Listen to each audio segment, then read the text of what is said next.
Hi everyone, welcome to the second week of Styletober, where I'm drawing and studying different art styles and designing my own OC within the universe.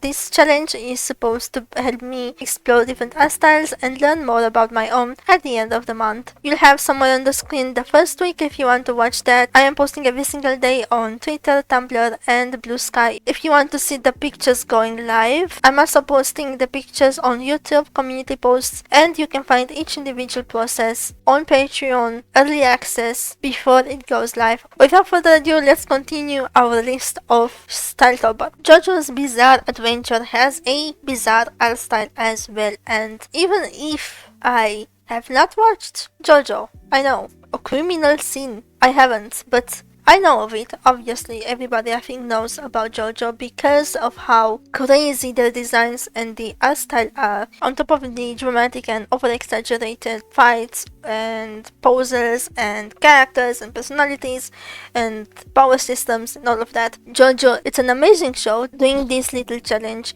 changed my perception of it a little bit. I don't think I'm going to watch it still, but I am now aware of why people enjoy this. I struggled with this. The trying to draw a design in this style was blowing my mind because there's no rules. There is no rule. There was no pattern. There was no thing that I could attach myself to in order to explore and to grow out of a whole new character. Every single person had a different style of clothing. Every single person had crazy hair that you don't see anywhere. My design right now, it's mild. It's very mild, and I think if I were to revise this, I will go crazy, a lot more crazy. So anyway, I went in, I thought it's gonna be easy, I just need to exaggerate some things. The pose is not crazy, but it's enough to see some movement in that square kind of portrait thingy.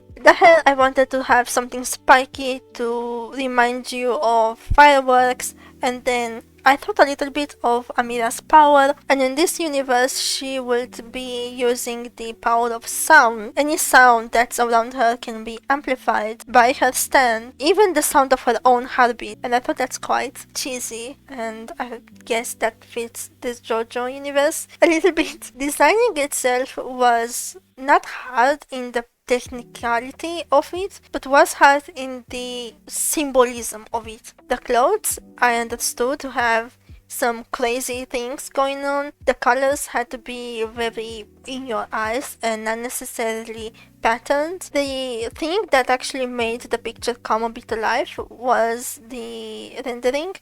I used two types of shadows, and I tried to use the same very saturated shadows. The face, I think, is the best part of the design. It came out pretty good. It's blocky and closed hatchy-y, I guess. I don't know, I really don't know what to say. On top of being tired already on this day 8, I struggled. Jojo was it was wow. I don't even have words to describe how much I was actually confused about designing a character that not only fits the style but fits the universe. So yeah, props to Jojo and props to the creator because these character designs are insanity, and I can understand now better why people like Jojo. After some more effects, and I just played a little bit more with saturations and stuff like that, and of course adding the black shadow everywhere, she kinda came a bit around.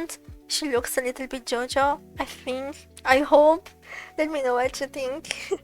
Because this was a experience. Day 9 and a half, The Witcher. Specifically, The Witcher 3. A game I enjoyed exploring a lot, and today's prompt is a little bit strange because the art style itself will be more realism, but I will instead try to capture the game's NPC vibe. It will be very easy for me to make Amira a Witcher. It will fit her vibe too, but I wanted a twist on it and to explore facets of my character that I haven't shown before. Therefore, in this universe, Amira is going to be a side quest. Geralt is hired to investigate a dead forest where no birds sing and soldiers vanish without a trace. The locals whisper of a witch who turned the woods against men, quiet one who makes the world hold its breath. Using a unique combination of art and Amira found a way to steal the body. Not dead, not alive either. Gods help us. What have you done, woman? Would Geralt say. Instead of a malicious being, Geralt finds a gentle woman with a soft but sad smile. Amira in this universe will take the form of an older woman who no longer wants to fight, taking the principle to a new high. The story goes that Ami, plagued by her past as a field mage, is now trying to stop the pain of innocent creatures in the forest, caught in between the wages of war. You're one of those who fight to survive. I help them rest, she will tell him. You've seen how they scream when they die. Tell me, Witcher, if you could make them quiet, would you not? The quest will progress in some philosophical conversation where they mirror each other on the topic of what does it mean to save someone. She saves people and creatures from pain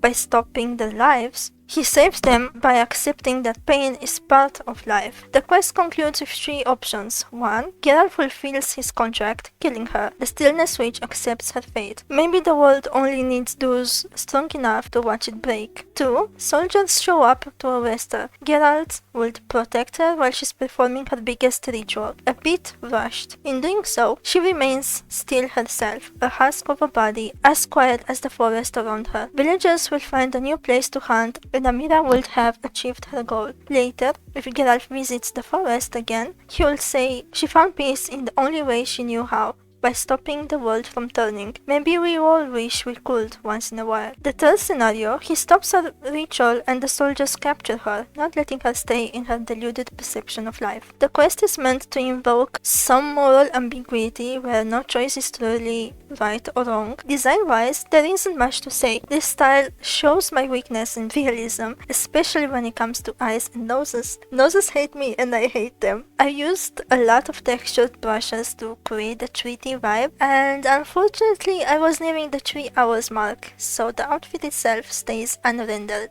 This day is less about technical style and more about revising my realism, something I obviously still need to work on. The final result I could say is pretty good. My favorite part is the hair. I managed to capture the game's vibe of the hair, considering it's still a 2D style, but the eyes especially and the nose are still lacking and still looking way too deep for such a model, so there's definitely more to improve on. I don't think Studio Ghibli needs any introduction. For today's work, I will not make a story, unlike all the days before, because I won't stay here and I assume that I have the emotional depth of Hayao Miyazaki to even master a whole story around my character. So let's discuss the design. Everybody knows the simplicity of Studio Ghibli is their strength, and I tried to have that whimsical approach of a character. And while drawing this, I was actually a little bit in my feels, because I remembered the whole chaos with the Studio Ghibli AI trend from a while back, and if I could, I would have given you this entire process unedited, but it's 1 hour and a bit, so I can't really do that, because every single line when you study something is important.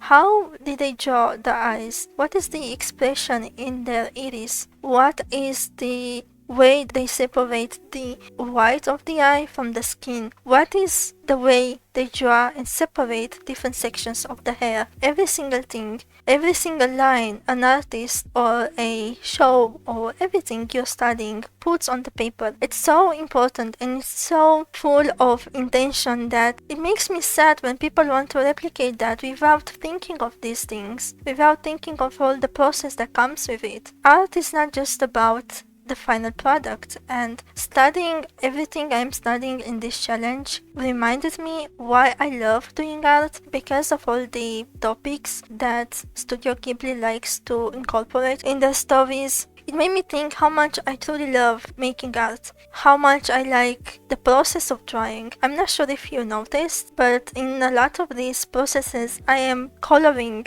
by hand most of the empty spaces. I have this habit since I was a child because I used to do a lot of coloring books, and I still do that today as a freelancer. Having art as my job, I'm still enjoying the process. And maybe it didn't really help me grow like other artists would. I am not a big artist or a big creator, but I'm still sharing it with you all because I think it's important to remember when we watch this kind of videos, the person behind this screen, me in this instance, is someone who's drawing because they love to. The show you're watching is somebody who created a story because they love creating and because they had a message to say. So next time you find a piece of art that you enjoy, take a little moment and appreciate how the lines work, how they curve, how they unite, how everything connects with each other, the colors they use, the way they color the shadows. In order to get that anime vibe, I took a sharpening tool and I sharpened the line art at the end and gave it that animation vibe, and I think I might like this the most from all my pieces so far. My Hero Academia, a fun show many loved right from the start. I watched well up to season 3 or 4, I think, as it was airing, and then I stopped, but I kept up with what's happening. Today, I'm designing Ami as one of the UA students. Her quirk is called Reactive Momentum.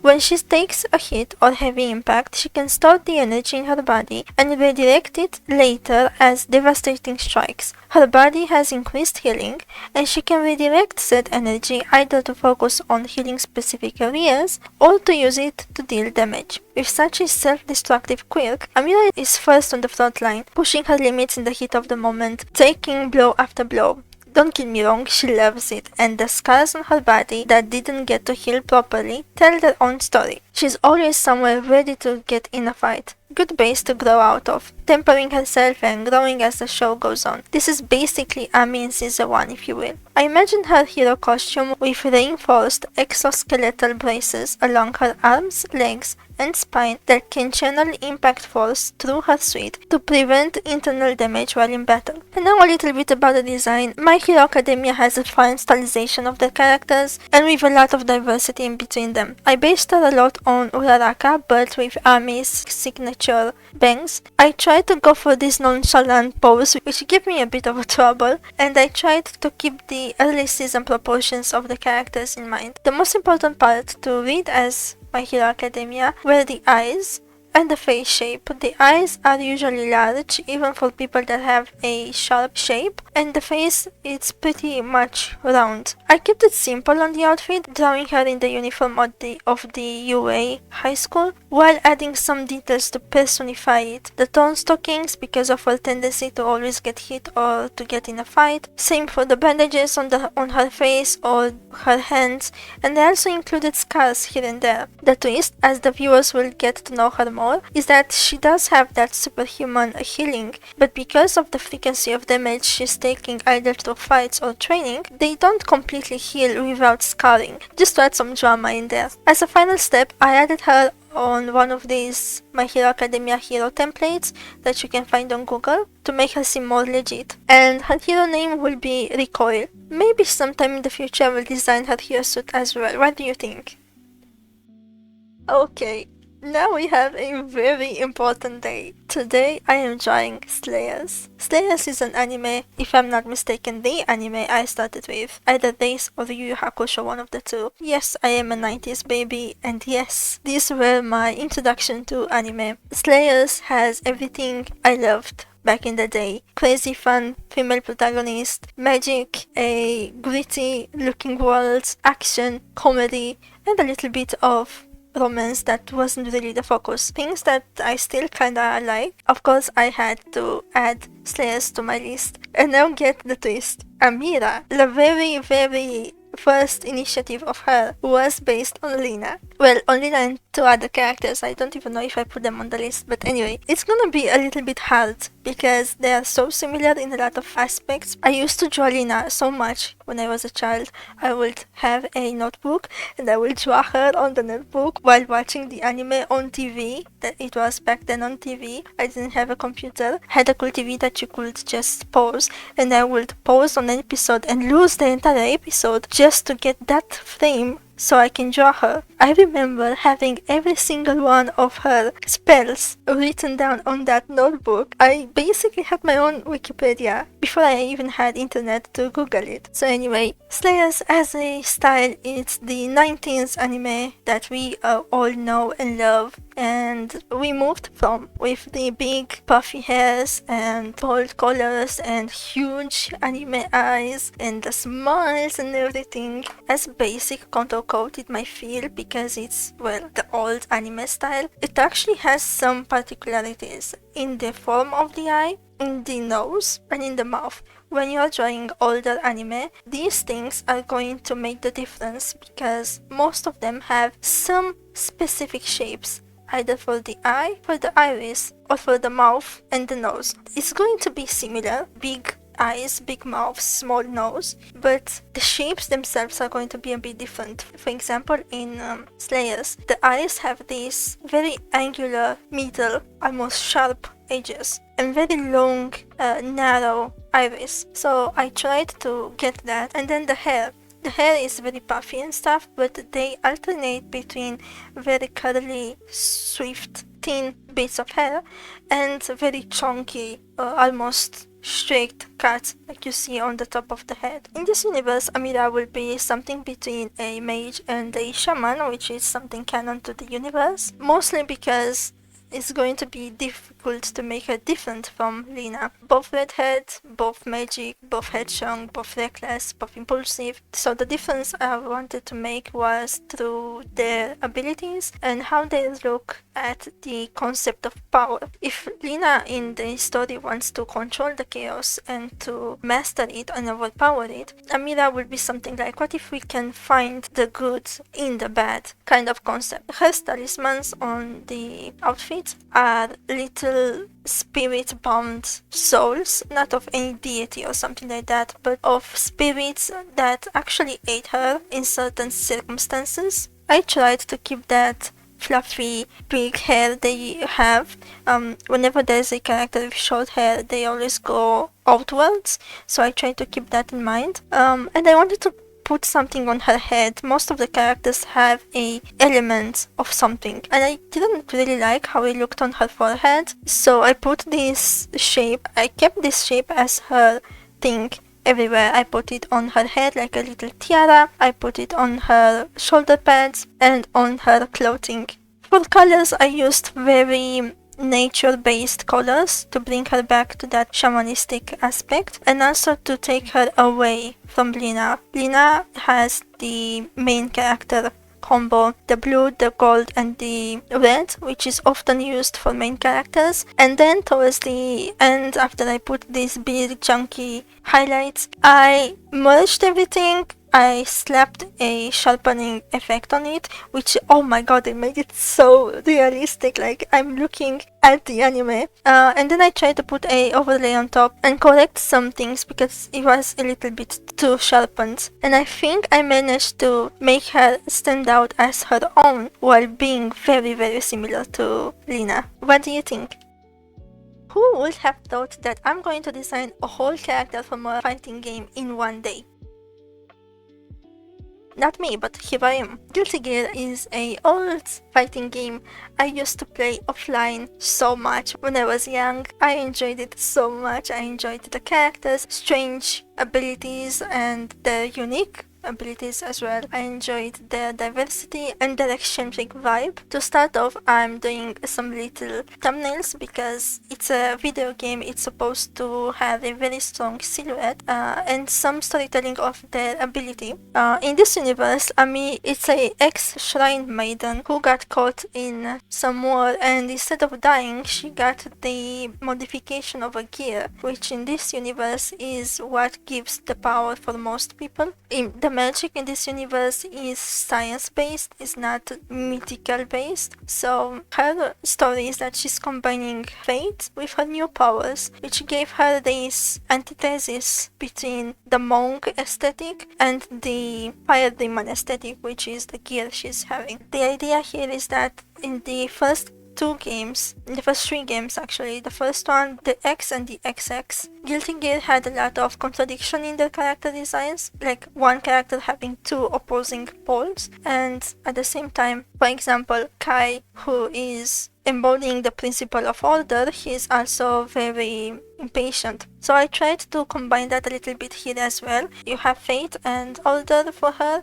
and then on the opposite you have the demonic aspect of her look. And here I tried to have that shown through the fire on her face that shows her demonic side that's hidden. Her abilities will be a switch between her stance as a devout and as this demonic being, and her outfit has strong opposites. She's still wearing the outfit she was as a maiden, but now it's transformed into clothing for her fighter vibe. I actually gave her muscle, which you don't really see in female characters in Guilty Gear, but I thought it's gonna be a fun addition to make her stand out. I think it's a pretty solid design, if I can say so myself. It's obviously not a super well done design because I just have a day to complete it, not even a day. I'm trying to keep these between the 2 hours and at maximum 3 hours, just because it's still a daily challenge. After I colored the line art to give it that pixel style,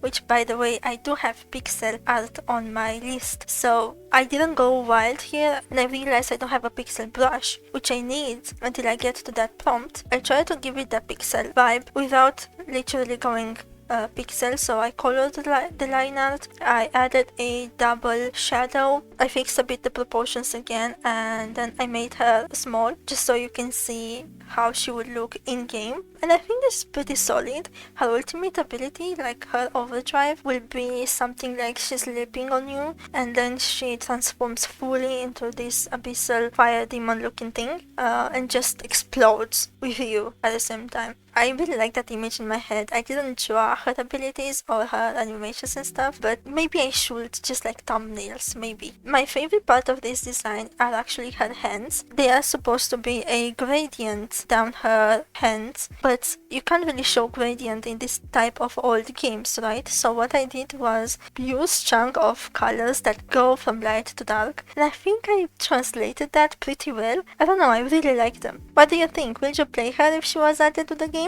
Because I think I would. Ending the video with a little self pat on the back. Disney Renaissance, a period from 1989 to 1999, during which Walt Disney returned to producing commercially and critically successful animated films. There are 10 featured films associated with this period: The Little Mermaid, The Rescuers Down Under, Beauty and the Beast, Aladdin, The Lion King, Pocahontas, The Hunchback of Notre Dame, Hercules, Mulan, and Tarzan. All of these are presumed the reason why Disney became the powerhouse of animations that it is today. And that is what I'm trying to get with my own drawing. A little bit simpler today because the style itself is simple. I'm not going to make a story similar to Studio Ghibli for the same reasons. I am not able to have such a emotionally complex story in just a day, but I can for sure draw in this style. And doing this reminded me that a while ago I had a message on Tumblr from somebody saying that my style reminds them of a blend between Disney and Marvel, and that comment is living rent free in my head even today, so thank you. The style itself is going to be pretty easy. The important thing is that even the shapes that are sharp, like the strings of hair, have this round aspect of them, because the characters are designed with the intention to be kind, approachable, warm, and nice. I pulled out a Aladdin picture eventually because you don't really have Disney princesses with short hair, so I had to make do. The initial hair I was not really fond of. It looked more like a traditional wife kind of hair, so I cut it much shorter and gave it a little bit more volume, and I think that really pulled the Disney-esque vibe that I was going for. For the colors, pretty simple colors, very to almost no shadow as part of the coloring. The important thing is the colored lines, which soften the whole look, and then I added some effects just to make it feel a little bit more animated, and this is Ami in Disney style. There isn't much to say. It's a style that is very nostalgic to me because I had coloring books with these characters when I was little, and I am very fond of Disney stories. I still cry at them and at the whole principle of just chasing your dreams and trying to be free. It's fun to achieve. So the whimsy of these films is still alive for me.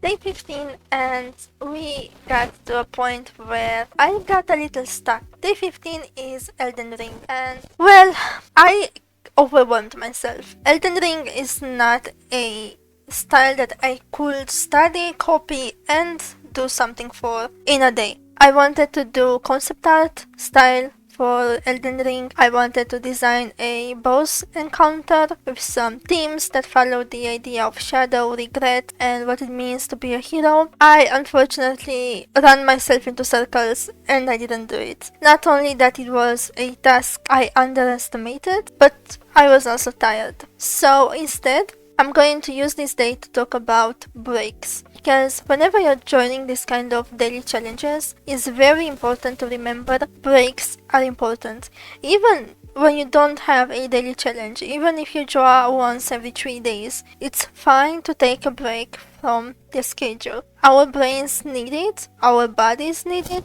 and our creativity needs it. Our creativity is a muscle, and it's very important to train your muscle. You can't start drawing and expect yourself to draw masterpieces. It's something like going to the gym and expecting to do, I don't know, push-ups right away. You won't be able to do that, but you will be able to achieve that and even more if you train. Same with creativity and your art muscle. But at the same time, if you train too much, if you strain your body, you won't be able to train long term, and that is going to affect your productivity long term. Same for art. Therefore, take this day for me as a reminder to take breaks from everything you're doing. Take breaks, recharge yourself, recharge your mind, recharge your creativity, and return to it the next day with new strength. Now, I understand that whenever you're joining these kind of challenges, there's the pressure from social media, from the idea of a challenge that you're going to fall behind, you're going to need to catch up, and you can even just drop the entire challenge if that is what you need. I think 2024 is the first year I actually completed a challenge, and even then I had to take breaks through the challenge as well. I tried in 2023, I tried in 2022, and I just couldn't finish it. And that's okay, that is a learning step. And if I didn't fail in 2022 and 2023, maybe I couldn't have had the knowledge and the experience to succeed in 2024. So maybe it's the same thing now. I'm just taking every day as it is. I'm not going to catch up with Elden Ring for the reasons I mentioned at the start of the video, but I will continue the challenge. So this marks the end of the second week, so it's normal that I'm feeling a little bit tired. I'm taking today off, and I'll see you tomorrow with the start of a new week. Thank you for following through with me and supporting me through this challenge. I hope you're having fun, and I hope you're enjoying my concepts and my ideas, and let's see how this entire thing is going to play out in the third week. Thank you and see you next time. Bye bye!